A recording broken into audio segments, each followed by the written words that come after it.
नमस्कार दोस्तों, स्वागत है आपका एक बार फिर मेरे चैनल योर बीस्ट में, जहां हम सुनते हैं लोगों की आपबीती।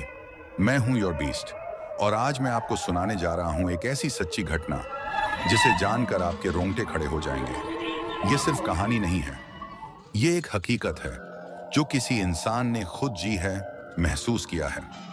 आप प्लीज हमारे चैनल को जरूर सब्सक्राइब करें और बेल घंटी को दबाएं ताकि ऐसी और डरावनी और दिलचस्प कहानियां आप तक पहुंच सकें। अब बिना देर किए चलिए शुरू करते हैं आज की कहानी। जो रियल इंसिडेंट है वो हमें सुख ने बताया है। सुख जिनका जन्म करनाल में हुआ और उनकी पूरी परवरिश करनाल में ही हुई। उनके बड़े भाई के साथ ये पूरा रियल इंसिडेंट 2014 में हुआ था, जिससे वो आज भी जूझ रहे हैं। लेकिन ऐसा हुआ क्या जिसकी वजह से सुख ने हमें ये रिकॉर्डिंग भेजी। आज वो इस पूरी वीडियो में आपको मैं एक एक करके बताऊंगा, जिससे आप बहुत ज़्यादा सीख लेने वाले हो। तो सबसे पहली मेरी जो रिक्वेस्ट है, इसे आखिरी तक देख। आगे बढ़ने से पहले एक बार सुख का मैं आपको थोड़ा सा फाइनेंशियल बैकग्राउंड और फैमिली के बारे में बता देता हूँ। सुख जो कि करनाल के रहने वाले हैं। फैमिली में मम्मी पापा और एक बड़े भाई।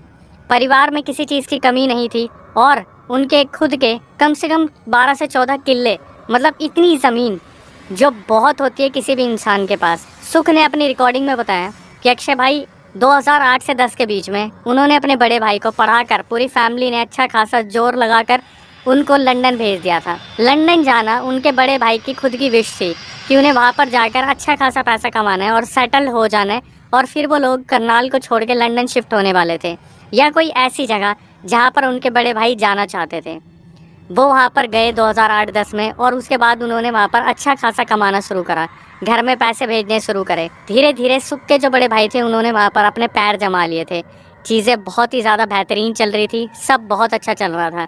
2014 में करनाल में एक खबर आती है कि उनके बड़े भाई वापस आने वाले हैं घर में, आराम से कुछ 6 महीने 1 साल रहने वाले हैं, जब वो यहाँ पर थोड़ा सा रिलैक्स हो जाएंगे। 6-7 सालों से जब वो कमा रहे थे, बहुत ज़्यादा टायर्ड हो गए थे। 2014 में सुख के जो बड़े भाई थे, जब वो इंडिया में आए करनाल में, तो उनका स्वागत भी इसी तरीके से करा गया था। सुख ने बताया कि अक्षय भाई, जब मेरे भाई 2014 में वापस आए तो इतना हैंडसम बंदा हमारे पूरे करनाल में नहीं था। दिखने में इतने गुड लुकिंग हो चुके थे वो, उन्होंने अपने आप को मेंटेन इस हिसाब से किया था। हाथ पर टैटू, अच्छा खासा हैंडसम बंदा, अच्छी खासी बियर्ड, और इस तरीके से गाँव में उन्होंने एंट्री ली करनाल में जैसे कोई सुपरस्टार से कम ना हो। जब वो घर पे आए तो घर वालों ने उन्हें बहुत गले से लगाया और वो सुख के लिए बहुत सारे गिफ्ट अपने साथ लेके आए थे। सब कुछ बहुत अच्छा चल रहा था। घर में पैसे वो हर मंथ भेजते थे और घर में किसी भी चीज़ की कमी नहीं थी।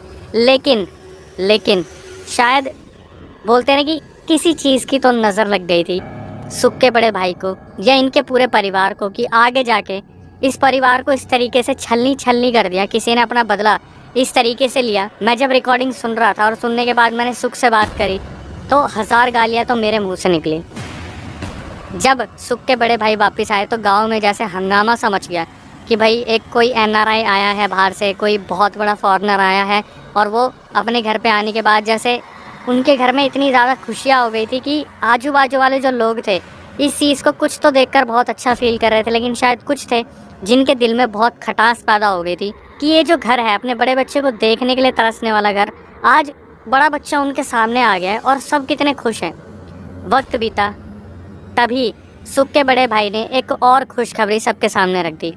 उन्होंने बताया कि उन्हें एक लड़की से प्यार हो गया, वो भी लंदन में रहने वाली थी, और उन्होंने इंडिया में उसे बुलाया है और इंडिया में वो लव मैरिज उसके साथ करने वाले हैं। ये खबर सुनने के बाद जैसे घर में खुशियाँ इतनी ज़ोरों शोरों से आई कि सुख ने बताया कि मम्मी पापा तो अक्षय भाई इतने ज़्यादा खुश थे ना, क्योंकि जो बड़ा भाई था उसके चेहरे पे, उसके मुंह पे बस एक ही बात होती थी कि मम्मी पापा बस चलो अब हम यहाँ से चलेंगे और वहाँ पर देखना मैं आपकी कितनी सेवा करूँगा। हर माँ बाप का यही सपना होता है। माँ बाप की आंखों में आंसू थे। सुख ने बताया सब कुछ इतना अच्छा चल रहा था, अक्षय भाई इतना अच्छा चल रहा था, लेकिन उनको नहीं मालूम था कि घर के बाहर कोई इस चीज़ को नज़र लगाने के लिए बहुत बुरी तरीके से बैठा था। जो सुख थे उनके बड़े भाई की फियोंसे आती है। इंडिया में उन्होंने लव मैरिज की और फाइनली जो सुख की फियोंसे थी उन्होंने अपना कनाडा का वीज़ा लगवाया। वो कनाडा सेटल होना चाहती थी और उनका वीज़ा लग गया। सुख के बड़े भाई की वाइफ कनाडा चली गई और वहाँ से उनकी डेली बातचीत होती थी। जो वाइफ थी, सुख ने बताया कि भाभी जी इतनी अच्छी थी, वो हर चीज़ को बहुत अच्छे से समझ रही थी। उन्होंने इस चीज़ का आश्वासन भी दिया कि घर परिवार को हम वहाँ सेटल कर लेंगे, और जो सुख थे उनकी भी वहीं शादी के लिए बात चल रही थी। सब बहुत अच्छा चल रहा था। सुख ने बताया कि अक्षय भाई एक दिन बड़े भाई बाइक लेकर किसी काम से बाहर गए। जब वो गए तो बहुत खुश थे, लेकिन कुछ टाइम बाद सुख के पास और उनकी फैमिली वालों के पास एक कॉल आता है कि आपका बेटा गिर गया है बाइक से, आप एक बार आ जाइए। हमने उसे हालांकि संभाल लिया है, लेकिन उसे शायद रास्ते याद नहीं आ रहे हैं। तो सुख बहुत ज़्यादा हैरान हो गया कि जिस लड़के की परवरिश करनाल में हुई है वो रास्ते कैसे भूल सकते हैं। तो जब वो लोग वहाँ पहुँचे अपने बड़े भाई को लेने के लिए, सुख और उनके पेरेंट्स, तो वहाँ पर होश में नहीं थे, अजीब अजीब सी एक्टिविटीज़ कर रहे थे, जैसे उनको कुछ हो गया है। सब ने वहाँ पर मिलके उनको वहाँ पर जो सिखों में पानी पिलाया जाता है, कुछ पवित्र पानी था, वो सुख के बड़े भाई को पिलाया तो वो नॉर्मल हुए। उनके पेरेंट्स ने और सुख ने उनके बड़े भाई से पूछा कि तुझे हुआ क्या, तू गिर कैसे गया बाइक से। तो सुख के बड़े भाई ने एक अजीब सी बात बताई। उन्होंने बोला कि पापा, जब मैं वापस आ रहा था बाइक से, मुझे ऐसे लगा जैसे पीछे से कोई आवाज़ मार रहा है कि ओए ओए मुझे तो बैठा, मुझे बैठा ले, मुझे भी चलना है। उन्होंने उसे इग्नोर करा उस आवाज़ को कि जैसे कोई होगा, कोई कुछ बोल रहा होगा किसी और को। फिर जब वो बाइक लेके थोड़ा सा आगे आए तो उन्हें ऐसा लगा शाम का टाइम हो रहा था कि कोई लड़की उनके पास से निकली और वो अचानक से उनको हाथ मारने की कोशिश कर रही थी। और सुख के जो बड़े भाई थे उन्होंने बाइक रोकी और अचानक से पीछे मुड़ के देख लिया, और शायद वही उनकी सबसे बड़ी गलती थी। फिर सुख के भाई ने बताया कि जब मैं धीरे धीरे बाइक आगे लेके जा रहा था, मुझे ऐसा लगा जैसे मेरी बाइक के पीछे कोई बैठा हुआ है। तब तक तो मैं बिल्कुल भी कंफर्म नहीं था, लेकिन जब अचानक से मेरे कंधे पे हाथ आया, किसी ने हाथ रखा, तब मैं बहुत बुरी तरीके से डर गया।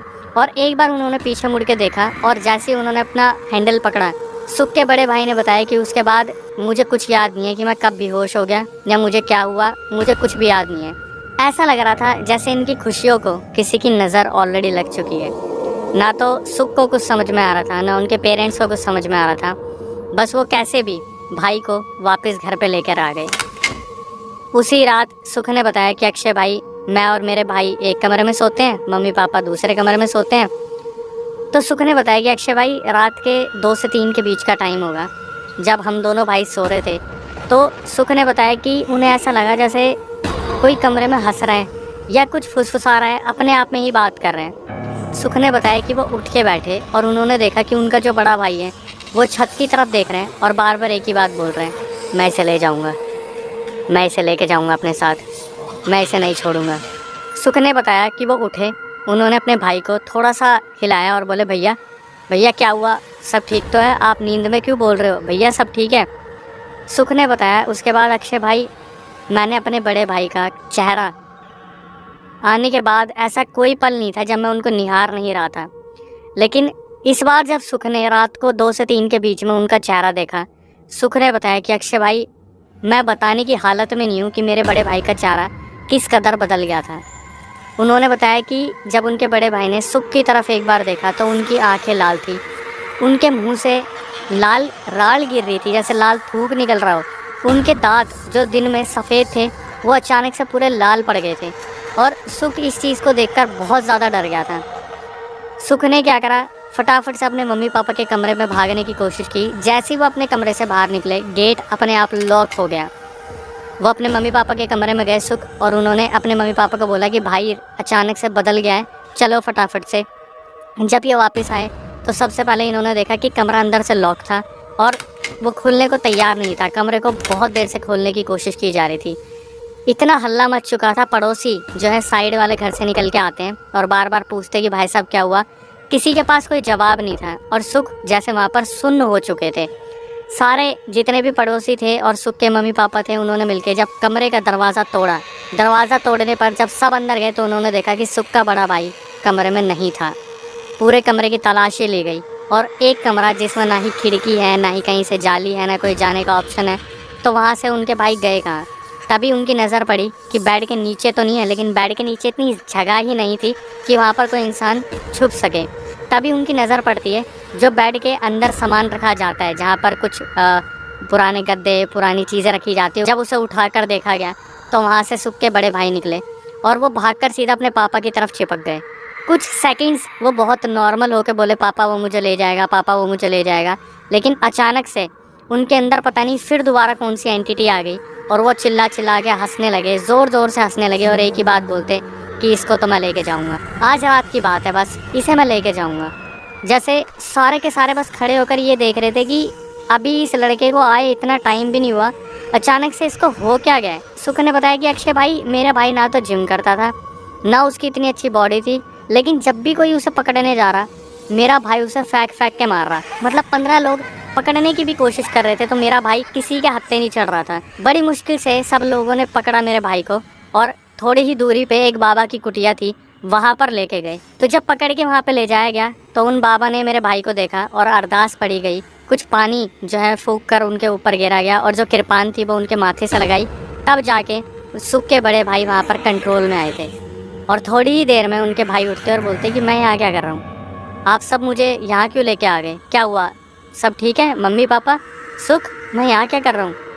सब देख के हैरान थे, लेकिन सबको पता चल चुका था कि कुछ न कुछ तो इनके घर में गड़बड़ हो चुकी है, या किसी ने कुछ न कुछ जो है चिड़न में कुछ न कुछ करवा दिया है, लेकिन किसी को कोई आइडिया नहीं था।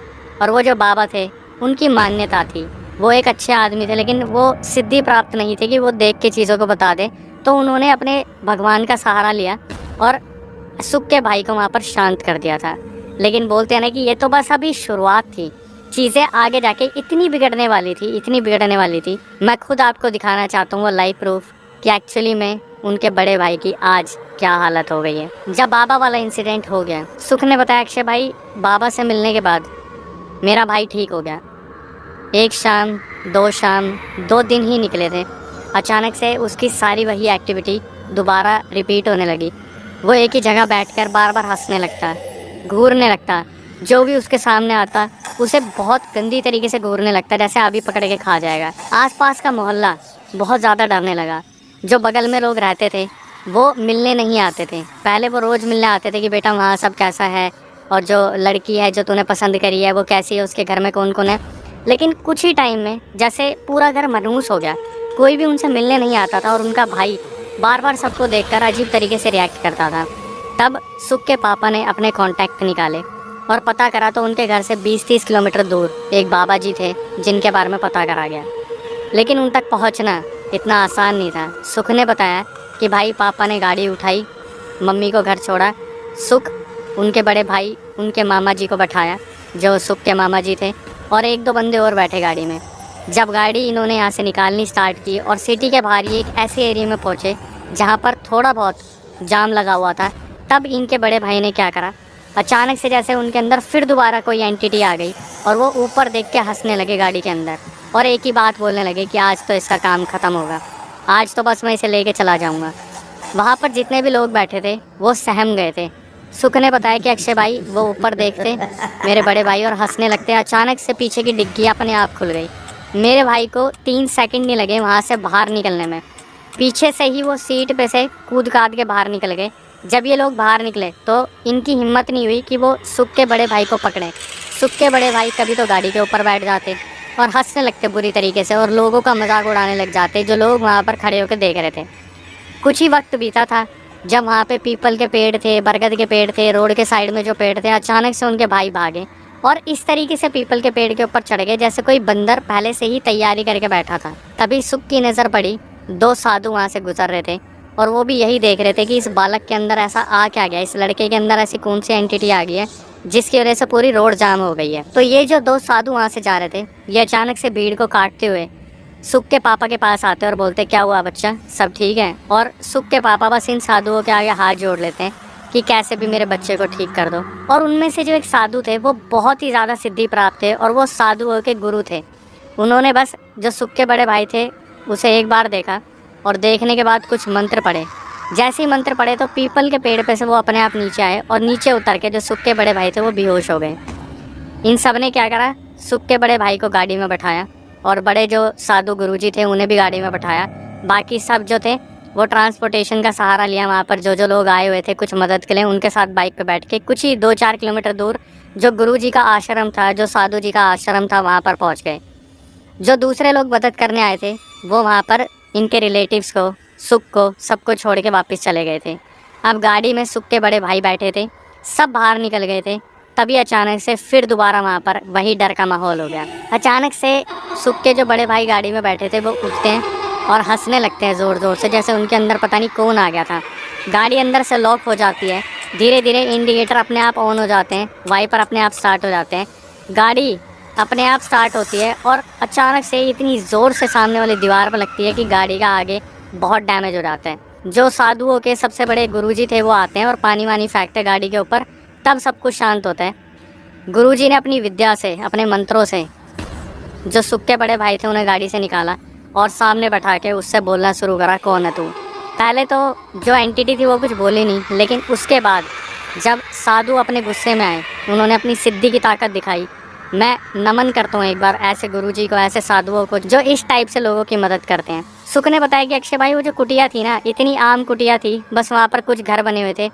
वो जो साधु वगैरह थे वो इतनी आम जिंदगी जीते थे कि मतलब इतनी सिद्धि प्राप्त थी कि जब एंटिटी से पूछा गया तो वो एंटिटी सामने आई और अचानक से बोलने लगी कि जब ये वापस आया था लंदन से, बहुत खुश था ये। गांव वाले बहुत चिढ़ते थे इससे, कुछ लोग खुश भी रहते थे इससे, कुछ लोग बहुत अच्छे थे वहाँ पर। लेकिन इन्हीं की एक रिलेटिव में एक औरत है, उसने इसके ऊपर काला जादू कर दिया। इसके घर में आती थी वो, इसके कपड़े लेके गई थी और भी बहुत सारी चीज़ें लेके गई थी और सारी चीज़ें खोल के रख दी। उस रिलेटिव का नाम भी सामने बता दिया। अब जो साधु जी थे वो ये देखना चाहते थे कि एक्चुअली में ये एंटिटी है क्या। तो जब पूछा गया तो पता चला कि वो और कोई नहीं था, वो एक जिन था। वो जो रिलेटिव थी वो इतना ज़्यादा चिढ़ती थी, इतना ज़्यादा चिढ़ती थी कि भाई लड़का सेटल्ड हो गया, घर परिवार सेटल्ड हो गया, बड़े लड़के ने लड़की से शादी भी कर ली, बात भी सब कुछ चल रही है, इसका कनाडा वीज़ा भी लग गया। अब जो सुख का बड़ा भाई है वो बोल रहा है कि फैमिली को कनाडा लेके जाएगा। तो वो जो रिलेटिव थे वो इतनी चिढ़ गई कि सीधा जिन जो है सुख के बड़े भाई के ऊपर छोड़ दिया। गुरुजी ने अपनी विद्या का वहाँ पर प्रदर्शन दिखाया, पूरी ताकत से उस जिन को एक बोतल में कैद करा और सुख के पापा को और मामा जी को बोले कि बाइक उठाओ और इसे कहीं दूर दफना के आ जाओ, और ऐसी जगह दफनाना जहाँ से कभी वापस ना आ पाए। हालांकि सुख के पापा और मामा जी बहुत ज़्यादा डरे हुए थे, उनके हाथ में वो बोतल थी। ये बाइक पे गए और एक जगह पर दफना के आ गए। ये लोग दफना के आ गए और गुरुजी के हाथ जोड़े, पैर पड़े, उनका फ़ोन नंबर लिया और वापस अपने अपने घर आ गए। सब कुछ बहुत शांत हो गया था, चीज़ें नॉर्मल हो गई थी, ज़िंदगी आम ट्रैक पे आ गई थी। उनके जो भाई थे वो बिल्कुल ठीक हो गए थे, धीरे धीरे चीज़ें बिल्कुल ठीक हो गई। बोलते हैं ना कि खुशियों को नज़र लगते कितनी ही देर लगती है। जहाँ पर वो बोतल गाड़ी गई थी 2 से 3 महीने बाद वहाँ पर कंस्ट्रक्शन का काम स्टार्ट हो गया। किसी का घर बनना था वहाँ पर। सुख के पापा को और मामा को पता नहीं था इस बारे में। कंस्ट्रक्शन करते टाइम वो बोतल टूट गई। शाम की ही बात है जब सुख के बड़े भाई सबके साथ खाना खा रहे थे। खाना खाते खाते जैसे ही वो एंटिटी उनके अंदर आई, उन्होंने खाने की प्लेट सीधा दीवार पे मारी और सुख ने बताया कि अक्षय भाई उस जिन से रूबरू तो पहले भी हुआ है सुख का, लेकिन इस बार जिस गुस्से से और नफ़रत से वो जिन आया था ना, ऐसा लग रहा था इस बार वो पूरा गांव तबाह कर देगा। मतलब उसमें इतनी घुटन थी, इतनी जलन थी और इतनी नफ़रत थी कि हमने उसे कैद करके साइड में पटक दिया था और वो 3 महीने से वहाँ पर अपने बदले की डेली जैसे उम्मीद लगाए बैठा था। और इतनी शक्ति, इतनी काली शक्ति उसकी बढ़ गई थी। जैसे ही वो बोतल टूटी सीधा वो भाई के ऊपर आ गया और भाई को बुरी तरीके से पोजेस कर लिया। और सुख के पापा मम्मी के पास बस एक ही ऑप्शन था, वो साधु जी। उन साधु जी को फटाफट से फ़ोन करा गया कि ऐसे ऐसे हो गए, लेकिन जो साधुओं के गुरु थे उन्होंने फ़ोन पिक नहीं करा, उनके किसी शिष्य ने फ़ोन पिक करा। तो जब फ़ोन पिक करा गया तो फ़ोन पिक करने पर सुख के पापा ने रोना शुरू करा कि साधु जी से बात करवाओ, मेरे गुरु जी से बात करवाओ। और वो भी वहाँ से यही बोल पड़े कि गुरु जी का आधे घंटे पहले निधन हो गया। सुख के पापा के पैरों तले ज़मीन खिसक गई। वो समझ चुके थे कि ये निधन किस वजह से हुआ था और इस चीज़ को आखिरी तक पहुंचाने वाला जो साधु जी थे, उनको इस ज़िंदगी से रफा दफा करने वाला कौन है? वही जिन जो उनके बेटे के अंदर इस टाइम बैठा हुआ है। सुख के पापा बार बार यही बोलते रहे शिष्य को, जो गुरुजी के थे, कि बेटे को बचा लो, बेटे को बचा लो। तो उन शिष्य ने बोला कि आप एक काम करो, अपने बेटे को हमारे यहाँ पे लेके आ जाओ। लेकिन वो ले जाना इतना आसान नहीं था। जब इन्होंने गाड़ी में बैठाया और वहाँ पर ले जाने की कोशिश करी तो वही सारे हंगामे गाड़ी के अंदर जो सुख के बड़े भाई थे उन्होंने शुरू कर दिए। वो बार बार ऊपर देखते, नीचे देखते और यही बात बोलते कि आज इसका काम ख़त्म होना है। गाड़ी के इंडिकेटर, कभी म्यूज़िक, कभी वहाँ पर कुछ ना कुछ दिक्कत होनी शुरू हो गई। कुछ भी समझ नहीं आ रहा था। तो इन्होंने शिष्य को दोबारा फ़ोन मिलाया कि हमारी गाड़ी स्टार्ट नहीं हो रही और ये आने नहीं दे रहा है। तो उन्होंने क्या करा, शिष्य ने बोला कि आप फ़ोन स्पीकर पे लो और वहाँ से कुछ मंत्र पढ़ने शुरू करें। तभी जो सुख के बड़े भाई थे वो बेहोश हो गए। ये लोग गाड़ी लेके वहाँ पर पहुँचे और वहाँ पर पहुँचते ही एक घेरा बनाया गया, जिस घेरे में सुख के बड़े भाई को बैठाया गया। वहाँ पर जितने भी शिष्य थे वो यही बोल रहे थे कि हम इसे कैद तो नहीं कर पाएंगे, लेकिन आपको छुटकारा ज़रूर दिला देंगे। सुख के पापा वहाँ पर हाथ जोड़े खड़े थे कि बस हमारे बेटे को ठीक कर दो कैसे भी। तो जो वहाँ पर शिष्य थे उन्होंने क्या करा, कुछ धागे दिए, कलावे दिए और एक पानी की बोतल दी और ये बोला कि रोज़ आपको अपने घर के बाउंड्री पर इस पानी को छिड़कना है, ताकि किसी भी वजह से वो एंटिटी आपके घर में ना आ पाए। ये लोग वापस आए और ऐसा ही करा गया। ये अपने घर के बाहर पानी छिड़कते थे, जैसे आप नॉर्मली देखते ढक्कन से ऐसे पूरी बाउंड्री पे एक रेखा बना देते थे। 1 महीना गुजरा, 2 महीना गुजरा, 3 महीना गुजरा, 4 महीने बीत गए थे। सब कुछ बहुत अच्छा चल रहा था, घर परिवार में बहुत शांति हो गई थी, सब कुछ बहुत सही था। सुख के बड़े भाई बिल्कुल ठीक हो गए थे, लेकिन पानी ख़त्म होने की कगार पे आ गया था। तभी सुख के पापा एक डिसीज़न लेते हैं कि मैं पानी लेके आता हूँ, और सुख को बोलते हैं कि तू घर में ही रहियो मम्मी के साथ, और मैं बस अभी 1-2 घंटे में शिष्य के पास जाके पानी लेके आता हूँ। जब सुख के पापा बाइक पे पानी लेने जा रहे थे, अचानक से पता नहीं क्या हुआ, सुख के फ़ोन नंबर पे कॉल आता है कि आपके पापा बेहोश हो गए हैं और इस हॉस्पिटल में हमने उन्हें एडमिट करवा रखा है, आप आ जाओ। सुख ने बताया कि अक्षय भाई, जब पापा का ये हादसा हमारे सामने आया, फ़ोन पे बताया गया कि वो हॉस्पिटल में, बड़े भाई से हमारा ध्यान ऑटोमेटिकली हट गया कि क्या हो रहा है क्या नहीं हो रहा। पापा की फिक्र में उन्होंने अपने पड़ोसी से उनकी बाइक मांगी, अपनी मम्मी को बैठाया और हॉस्पिटल चले गए। जब सुख अपनी मम्मी के साथ हॉस्पिटल पहुँचे तो उन्होंने पापा की तबीयत देखी तो वहाँ पर वो ठीक थे। लोगों ने बताया कि शायद इन्हें चक्कर आ गया था, इन्हें बेहोशी हो गई थी। वहाँ पर क्या हो रहा था, सुख इन सब चीज़ों से परे थे। उनके दिमाग में अब एक चीज़ घूमने लगी कि पापा के साथ अचानक ये क्यों हुआ। उस दिन जिस दिन पानी ख़त्म होना था, पानी की बोतल देखी गई, वो उनके पापा के पास थी ही नहीं। अब सुख के मन में घबराहट पैदा होनी शुरू हो गई कि पहले भी सब कुछ हुआ था, अब सारी चीज़ें उसी तरीके से ना हो जाए। एक्सीडेंट के दौरान वो जो पानी की बोतल थी वो रफा दफा हो गई थी। अब शिष्य जो थे वो अपने काम पर वापस लग गए थे और सुख को नहीं पता था कि पापा कहाँ जाने वाले थे शिष्य से पानी लेने के लिए, और जो पापा जी थे वो हॉस्पिटल में थे। इतने में याद आता है कि उनके जो बड़े भाई थे वो उनकी मौसी के लड़के के साथ और अपने 2 लंदन के दोस्तों के साथ कोई शादी अटेंड करने गए हैं, फंक्शन अटेंड करने गए हैं। सुख के पास थोड़ी ही देर में एक कॉल आता है कि जिस गाड़ी में उनके भाई, उनके मौसी का लड़का और जो 2 दोस्त थे जो लंदन से आए थे, वो जिस शादी को अटेंड करने गए थे, जिस गाड़ी में गए थे, उस गाड़ी का एक्सीडेंट हो गया है और उस गाड़ी का बहुत नुकसान हुआ है, शायद किसी की जान भी गई हुई है। सुख इस चीज़ को सुनने के बाद बहुत ज़्यादा हक्के बक्के रह जाते हैं कि उनकी ज़िंदगी में फिर दोबारा वही सब कुछ स्टार्ट हो गया जिससे वो इतने टाइम से बचते आ रहे थे। क्यों? क्योंकि वो पानी जा चुका था, पापा से वो पानी छीन लिया गया था। कैसे छीना गया, किसने छीना गया, क्या वो एंटिटी फिर दोबारा अपना असर दिखा रही थी? गुरुजी जा चुके थे, शिष्य काम पे लगे हुए थे और सारी चीज़ें इस तरीके से बिखरी हुई थी। हॉस्पिटल की गाड़ी आती है और हॉस्पिटल की गाड़ी के अंदर बहुत सारे लोग लेटे थे, जिनमें उनके भाई थे जो बेहोश थे, मौसी का लड़का जो जा चुका था, 2 दोस्त जो जा चुके थे। मतलब बचा कौन? सिर्फ उनका बड़ा भाई। उनका बड़ा भाई हॉस्पिटल में 1 महीने 1.5 महीने तक आउट ऑफ सेंसेस रहा, मतलब वो कोमा में था। शिष्य ने फिर दोबारा पानी दिया, बड़ी मुश्किल से उस पानी को घर तक लाया गया और पानी को घर के बाहर आज भी बाउंड्री की तरह यूज़ किया जाता है। इस बात को 10 साल हो चुके हैं जब बार बार उस पानी का सहारा लिया जाता है। 1.5 महीने बाद जो सुख के बड़े भाई थे वो होश में आए। शिष्यों ने अपनी सिद्धियों से देख के बताया कि इनके साथ हुआ क्या था। तो जब ये लोग वापस आ रहे थे गाड़ी में, पानी तो इनके पापा के हाथ से जा ही चुका था जो अब तक रक्षा करता आ रहा था। इनके हाथ में जो धागा था वो टूट गया था गाड़ी में आते टाइम, और हुआ क्या, अचानक से वो जो एंटिटी थी वो इनके भाई के अंदर आ गई। इनका जो भाई था वो इनकी मौसी के लड़के की तरफ देखता और बार बार हंसने लग जाता। पीछे जो 2 बैठे दोस्त थे लंदन के, वो तो अपनी मस्ती में मस्त थे। मौसी का लड़का बार बार पूछते, क्या हुआ तुझे, हंस क्यों रहा है, तू पागल हो गया क्या? जो सुख के बड़े भाई थे मौसी के लड़के को उन्होंने एक बार आँख में देखा और अचानक से क्या हुआ, जो मौसी का लड़का था उसने स्टीयरिंग पे से हाथ हटा लिए और रेस दबा दी इतनी ज़ोर की कि वो गाड़ी सीधा जाके सामने वाले ट्रक से टकरा गई। और इतना बड़ा सब कुछ वहाँ पर हो चुका था। 2014 से 2024 तक वो जो एंटिटी है उसने सुख के बड़े भाई को बुरी तरीके से पोजेस कर लिया और उसकी बॉडी को अपना घर बना लिया है। चीज़ें इतनी आसान नहीं है, लेकिन इससे आप तो सीख ले सकते हैं कि जो आपके अपने हैं, जो आपके माँ बाप हैं, वही आपके अपने हैं और कोई आपका नहीं है। Moral of the story conclusion, चाचा चाची ताया ताई बुआ भाभी, बच के रहना सीख लो, मत लो। बार बार वीडियो में बोलता हूँ, ये दिया हुआ खाना आपको बहुत भारी पड़ सकता है।